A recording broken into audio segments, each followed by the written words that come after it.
नई काली बहू का जादुई खाना।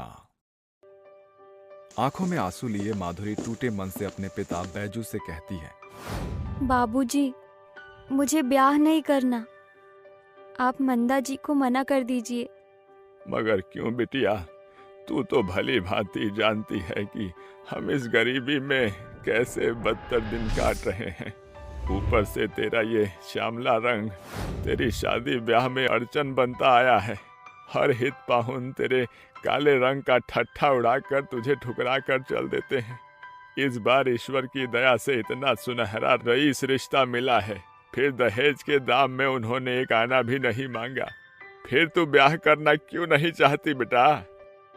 क्योंकि बाबूजी, लाख कोशिश के बावजूद मैं चाहकर भी जायकेदार खाना नहीं बना पा रही हूँ।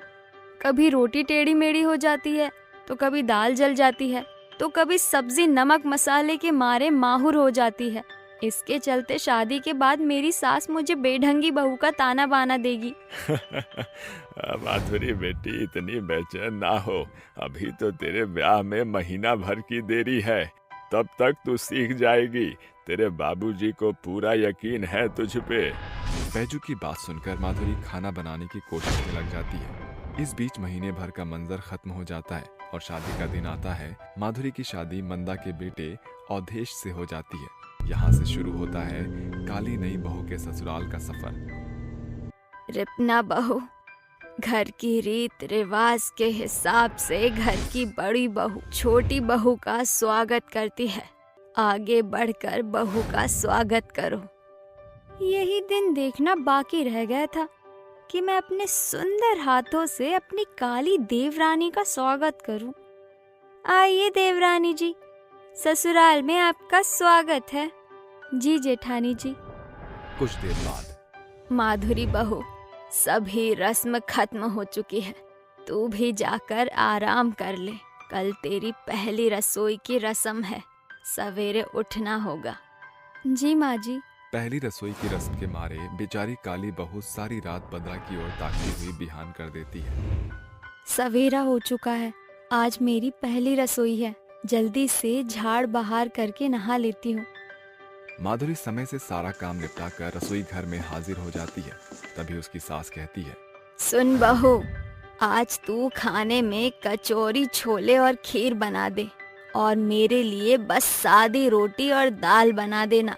इसके बाद मंदा खाने की मेज पर जाकर बैठ जाती है और रिपना कहती है, क्या बात है देवरानी जी, माँ जी की फरमाइश सुनकर आपका चेहरा फीका क्यों पड़ गया? जेठानी जी, मुझे नमक मिर्च का अंदाज मालूम नहीं, समझ नहीं आ रहा इतना सब कुछ कैसे बनाऊंगी। बस इतनी सी बात। एक काम करो, कुकर में छोले उबालने को बिठा दो। 10-12 सीटी में उबल जाएगा। और कचौड़ी के मैदे में नमक ज्यादा डालना, मैदे में खपत ज्यादा होती है। काली बहू की कमी का फायदा उठाकर रिपना जानबूझकर उसका खाना खराब करने के लिए उलूल जुलूल तरीका बताती है। माधुरी उसी हिसाब से खाना पकाकर सभी के बीच परोसती है। अब आएगा मजा। माँ जी, शुरू कीजिए। मंदा बारी बारी से काली बहू के बनाए खाने को चखने लगती है और फिर, आथू, बेड़ा गर्ग हो तेरा। अरे ये खाना बनाया है या खिलवाड़ किया है? सारे छोले तरी में घुल मिल गए हैं, उस पर से नमक के मारे माहूर है। रोटी और कचौड़ी एकदम आड़ी टेढ़ी बनाई है। खीर तो एकदम बकबकी लग रही है। मेरी ही मति मारी गई थी जो मैं ऐसी बहू ले आई, जो ना रूप की धनी है ना गुड़ की भरी है। सास की जली कटी बातें सुनकर बेचारी बहू फफक फफक कर रोते हुए रसोई घर में आकर कहती है, हे माँ अन्नपूर्णा, मेरे अथक प्रयास के बावजूद भी मेरे हाथों से अच्छा खाना क्यों नहीं पक पाता? अचानक माँ अन्नपूर्णा काली बहू की नजरों के साझे प्रकट होती है, जिन्हें देखकर माधुरी कहती है, हे देवी, आप कौन हैं? माधुरी, मैं माँ अन्नपूर्णा हूँ। जो टूटे पीसे मन से माँ अन्नपूर्णा को पुकारता है तो मुझे आना ही पड़ता है।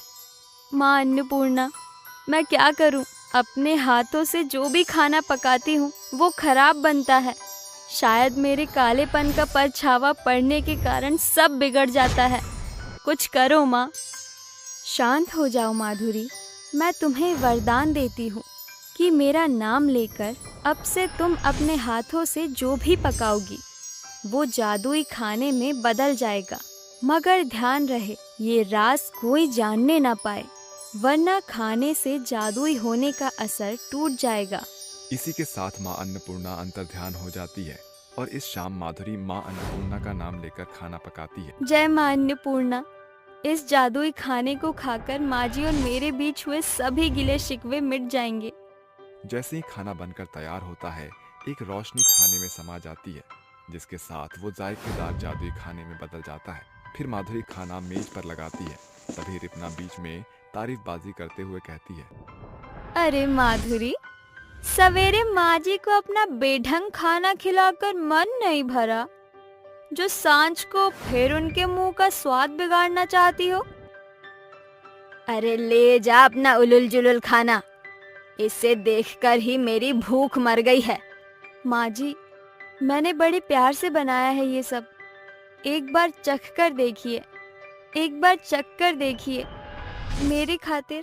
जैसे ही मंदा अपनी काली बहू के हाथों द्वारा बनाया गया जादुई खाना खाती है तो वो खुद को खाने की बड़ाई करने से रोक नहीं पाती।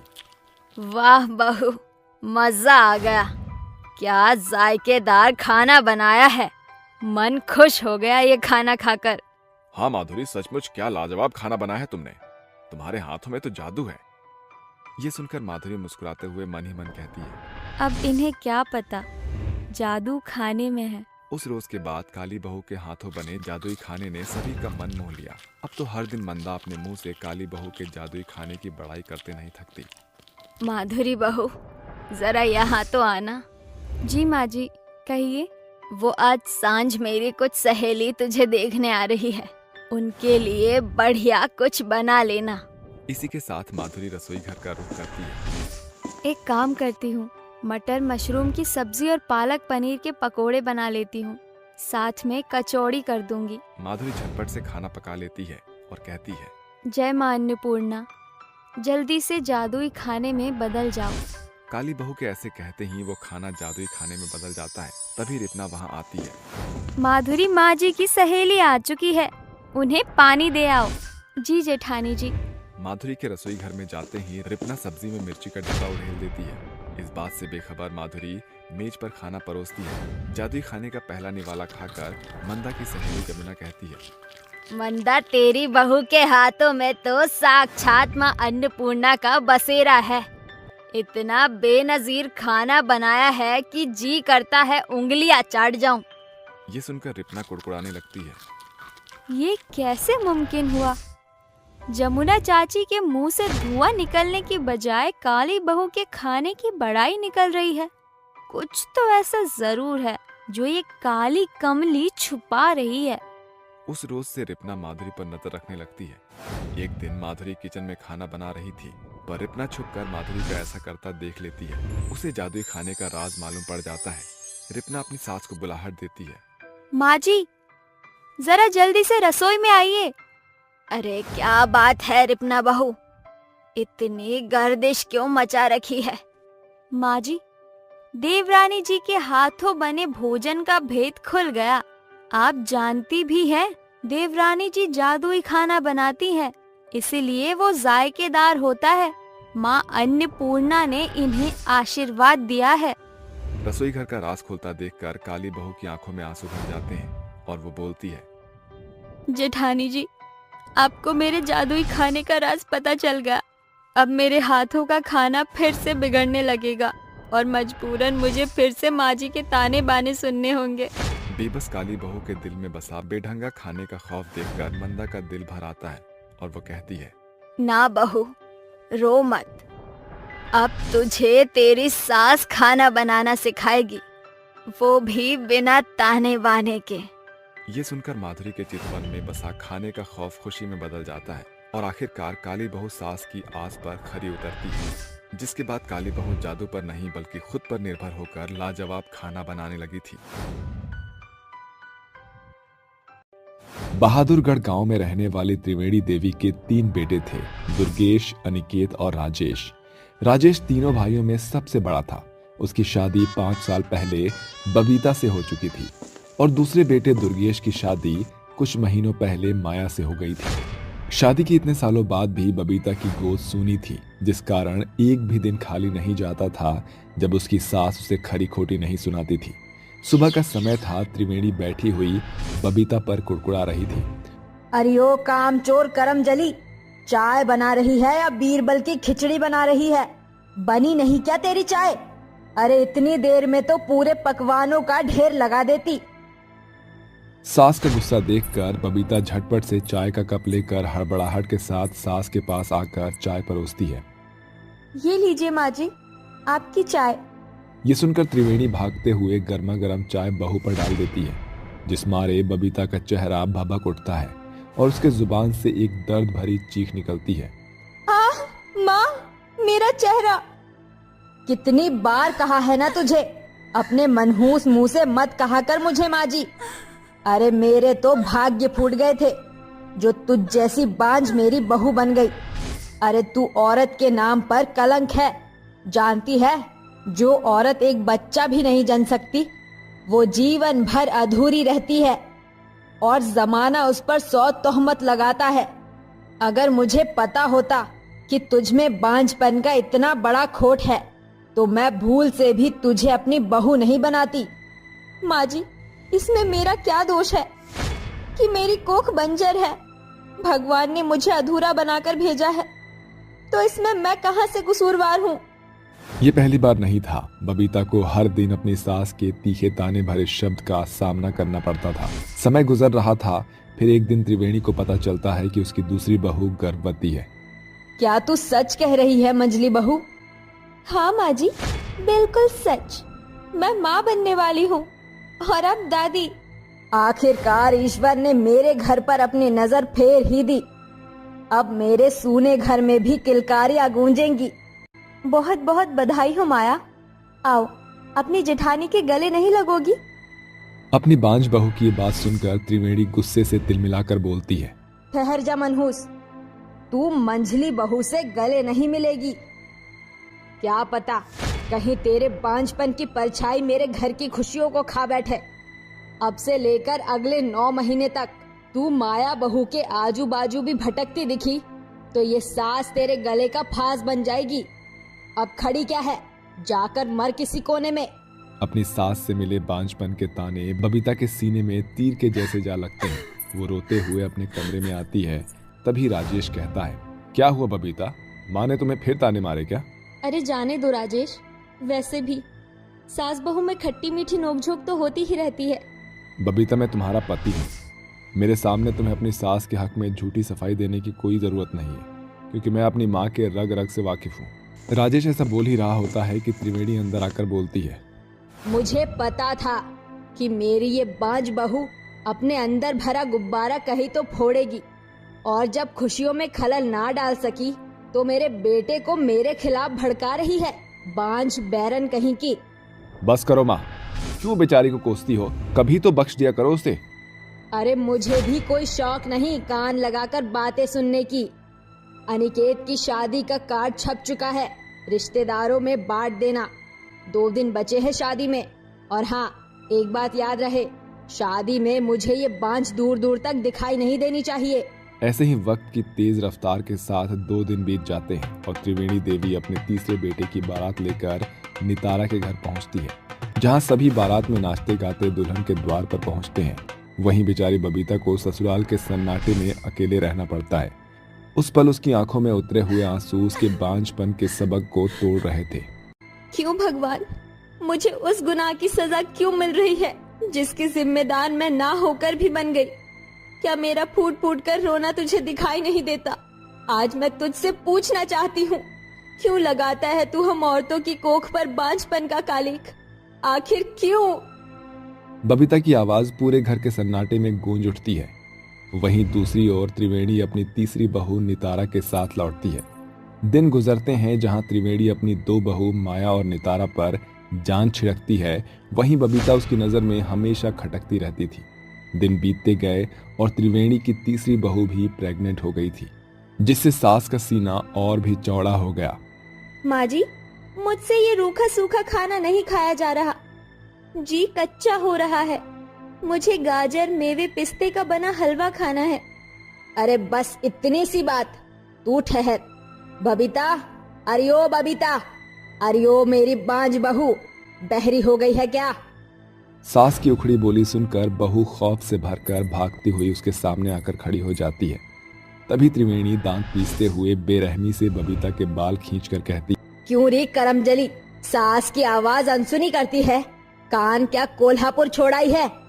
माफ कीजिए माँ जी, वो मैं बर्तन मांज रही थी। क्यों झूठे बहाने बना रही हो? माँ जी सच तो ये है कि अपनी दोनों देवरानी को प्रेग्नेंट होने की खुशी आपके पेट में पच नहीं रहा। ऐसा ना कहो नितारा, मैं तो बहुत खुश हूँ, मगर मैं बांझ बजरंगबली नहीं जो सीना फाड़ कर दिखा सकूं कि तुम्हारी जेठानी के मन में तुम्हें लेकर जलन की भावना नहीं है। अरे बंद कर अपनी चिकनी चुपड़ी बोलबाले की गठरी। तेरे बड़बोली बनने से तेरे माथे पर लगा बांझपन का दाग मिट नहीं जाएगा। अब जा, जाकर नितारा बहू के लिए गाजर का हलवा बना। माँ जी, मेरे लिए भी आमचूर वाली कड़ी बनवा देना। कड़ी जरा खट्टी ही रखना जेठानी जी। वो क्या है ना, प्रेगनेंसी में औरत का मुंह फीका रहता है, मगर आपको कैसे पता होगा, बांझ जो ठहरी।